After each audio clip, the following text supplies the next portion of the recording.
There's a new space race underway for valuable prizes buried on the moon. And there's real concern the communist Chinese are ahead. Lisa Fletcher reports. Touching down could be happening at any minute because over the summer, in a remote corner of northern China, a small space capsule touched down.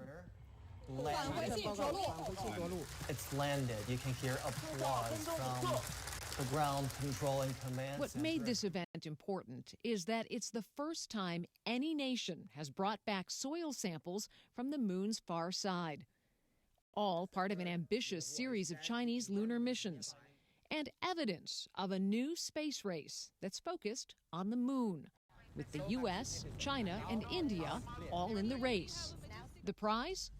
Reaching the moon's south pole, where scientists expect to find vital minerals and water contained in permanently shadowed craters. Why so much focus on the moon? We know there's water on the moon. From water they can make fuel. It's also a lower gravitational force liftoff pad for other space travel. Bill Posey is a Republican congressman from Florida. He represents what's known as the Space Coast, where the Kennedy Space Center is located. We need to have a presence on the moon to establish that we have some rights to the moon. It's that idea of establishing rights that's creating the rush to reach the lunar South Pole. Whoever gets there first, the argument goes, can dominate and keep others out. Many experts point to the example of disputed islands in the South China Sea, where China has placed troops and built military bases as a way of controlling the area and denying it to their rivals. If that happened at the lunar South Pole, it could give China an unbeatable advantage. It's a serious concern for NASA's chief, Bill Nelson.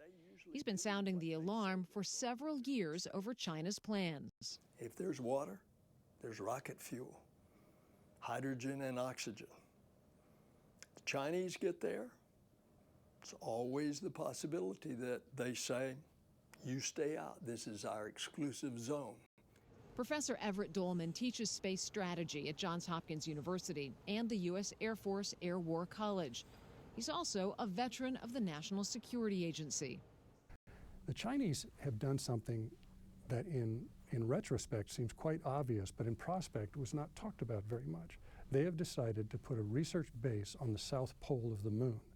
This will be a scientific research base, not a military base, but it does allow them to establish a zone around that base that no one else can occupy because it would interfere with their scientific experiments.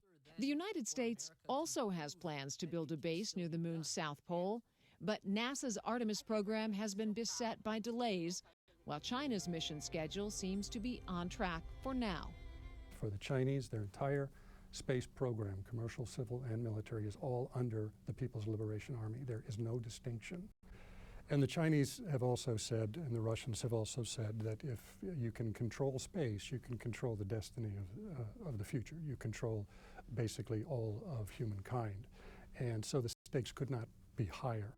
China's next two missions to the moon are already planned and scheduled, meaning the race to the moon's resources is well underway.